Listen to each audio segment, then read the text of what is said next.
अस्सलाम वालेकुम, कैसे हैं आप। मैं उम्मीद करती हूँ कि आप सब खैरियत से होंगे, जहाँ होंगे खुश होंगे। ये यूट्यूब चैनल पे मेरी फ़र्स्ट वीडियो है कुकिंग की। मैं इस टाइम आपको कुकिंग का कुछ भी नहीं बता रही।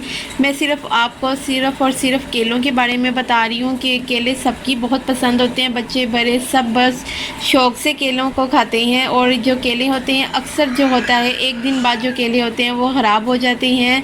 और आप जब भी बाज़ार से परचेज़ करें तो ये आप चेक कर लें कि ये जो केलों का ये वाइट वाइट है ये होना चाहिए। ये ब्लैक होंगे तो केले आपके पहले से ही थोड़े बहुत ख़राब हो चुके होंगे। आपको मैं केले सेव करने का तरीका बताती हूँ। जो केले आप एक हफ़्ता या 4-5 दिन तक आप इसको सेव कर सकती हैं, क्योंकि गर्मी का मौसम है। गर्मी के मौसम में केले तो ज़्यादा ख़राब हो जाते हैं। इनको महफूज करने के लिए मैं आपको तरीका बताती हूँ। ये शॉपिंग बैग है। शॉपिंग बैग आप ये जो केले आते हैं जो आप परचेज़ करते हैं, आप कोई सा भी शॉपिंग बैग ले सकती हैं। इसको आप ऐसे करें और इसको पीछे आप घेरा लगा लें और आप इसे चाहे बेशक फ्रिज में रखें या फ्रिज से बाहर रखें, तो आपके केले बिल्कुल भी ख़राब नहीं होंगे और बिल्कुल ठीक रहेंगे। एक हफ़्ते के लिए आपके केले बिल्कुल सेफ रहेंगे और आपके छोटे बड़े सब शौक़ से केले खाएंगे।